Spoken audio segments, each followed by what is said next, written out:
Hi dreamers, welcome back to our channel. Today I'm gonna make a pencil pouch. So for making it, I'm gonna do a chain, and the length of the chain would be equal to the pen I'm holding here. I'll be adding a little bit extra length, like if this pen wanted me to do 30 chain, then I'll be adding like 33 chains, like 3 chains extra. I don't actually remember how many chains I did here, so that is why I'm just telling it very randomly. So if you wanna replicate this pattern, then have a pen, the longest pen that you're gonna hold, and measure the length and add 3 more chains with that, so it can have extra space for stitching and other things. I wanted to learn Tunisian crochet through this project, so I don't have any Tunisian needles, so I just went on with using my normal crochet needles for doing this project. um, you can see that I'm continuously measuring if it matches the length or not.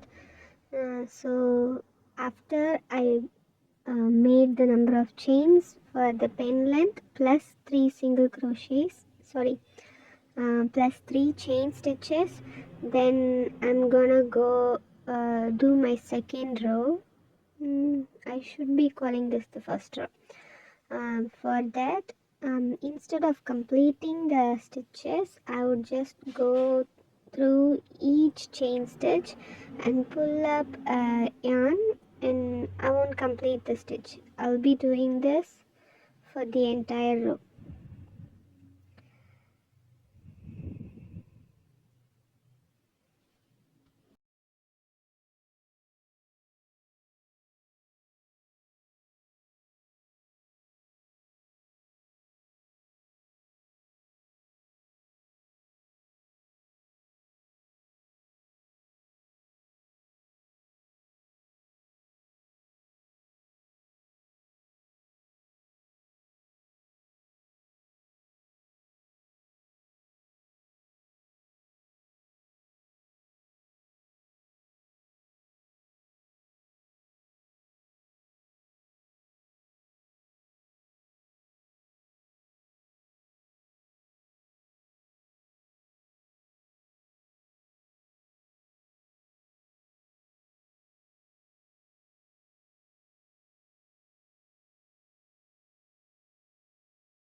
Since the normal crochet needle is not long enough like Tunisian one, to avoid any slipping of stitches, I'm adding a rubber band at the end, so there won't be any accidental slipping happening. So after this, I'll just try to keep every stitch stringed within this needle itself. Since the project that I'm doing is small, I can adjust within this itself. When you do longer works, then you might be needing some other technique to follow. I'll be showing it in later part of the video. But if you're in my case, I couldn't get a Tunisian needle where I live, so I just went on with using this. If you could get a needle for yourself, then the easiest way would be buying the needle.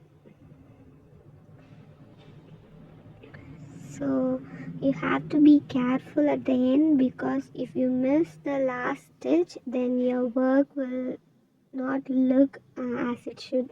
You'll be losing one stitch at every row.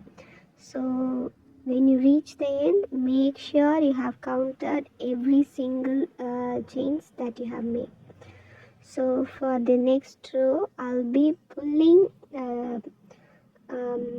yarn through every single loop. Like I'll be completing the work. See, through loop, pull the yarn through loop.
After making the base work, I'm rechecking if it fits the length of the pouch that I needed. If it shrinks or something, then I could just mm, unwrap it and do the work again. It would be easier when the work is at the beginning stage. So after doing one more row in black, like two more rows in black to create. After doing two more rows in black, I have changed the color to dark blue. For me, this black and blue color gives some kind of nostalgic feeling. I don't know why, so I'm gonna go with that to give that back to school kind of vibe. So I'll be doing loop stitches forward and actual crochet stitches backward. Like I'll be going forward making loops and coming back with stitches. For every stitch I'll pass through 2 loops in a row. So at the end I'll be going back with black. So 2 more rows in black and 2 more rows in the blue. I repeated it multiple times to form this mat. As I said earlier, when the length of the work is long, a normal crochet needle cannot hold it. So in that case, you can use a knitting needle as a substitute crochet needle, extended version for a crochet needle. So this is how I did it. I don't know how to explain it, but I have showed a video proof for it, so you can see that and understand how I did it. Like I'm going back now.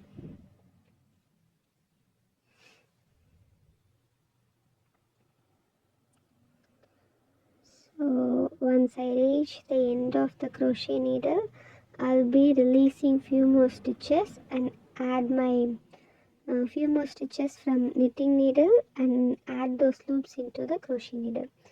So instead of having everything in a single small crochet needle, I'll just take out as much as it could hold and leave the remaining in the knitting needle. That's how I did it, because as the length of the work progressed, it became a little bit hard to hold everything in the hand. So I just went on with this method and completed it.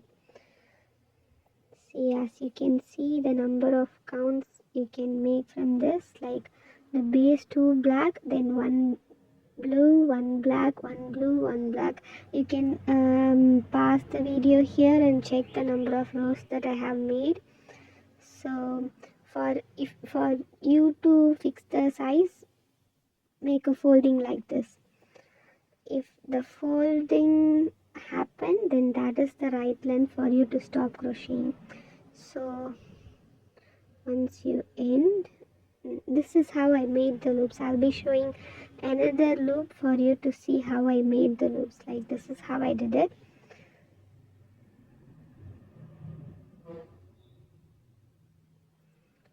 It might look a bit tedious for you to follow, but once you get a hang of it, it's very easy to follow. Only in case if you don't have any access to Tunisian needle like I did. If I could buy one, then if there was any available in my place, then I would definitely have bought one instead of going through all this. So if you don't have an option, then you can follow this.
This is the final square that I have made. Now I'm hiding all the extra yarns that are left behind.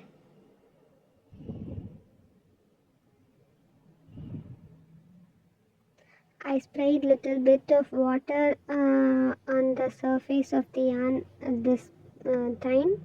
Then I ironed the surface to flatten it completely. So after flattening it, I am again rechecking. I'm fixing it the way that I have to stitch it. So instead of switching it on the right side, instead of I don't want my stitches to be shown outside, so I'll be folding it the wrong side out and stitch it.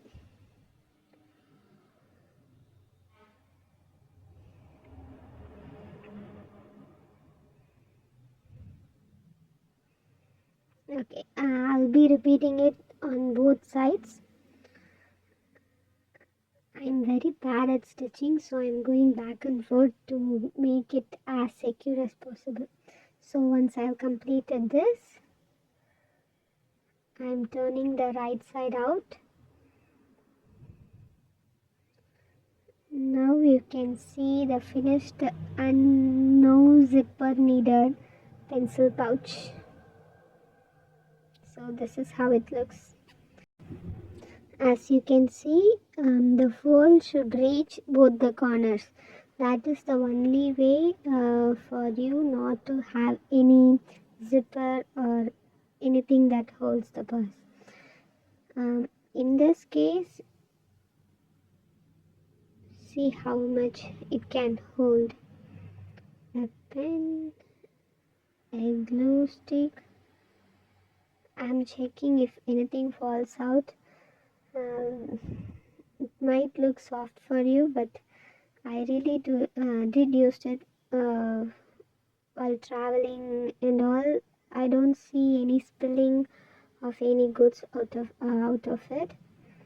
So I'm again showing you. I've tested it multiple times and I also used it. It didn't show any spilling.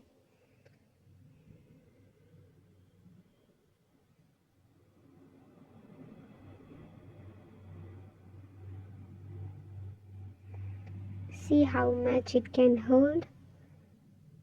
A pen,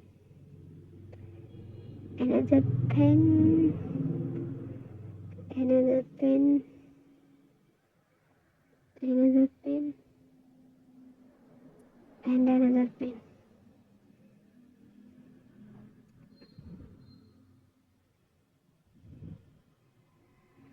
If you liked the video and you have learned something, then make sure to subscribe to the channel for more videos.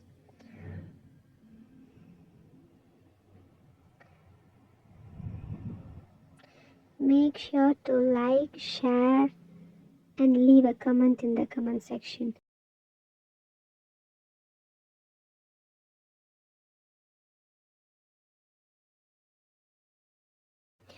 If you want more videos like this, make sure to subscribe. Until next time, bye.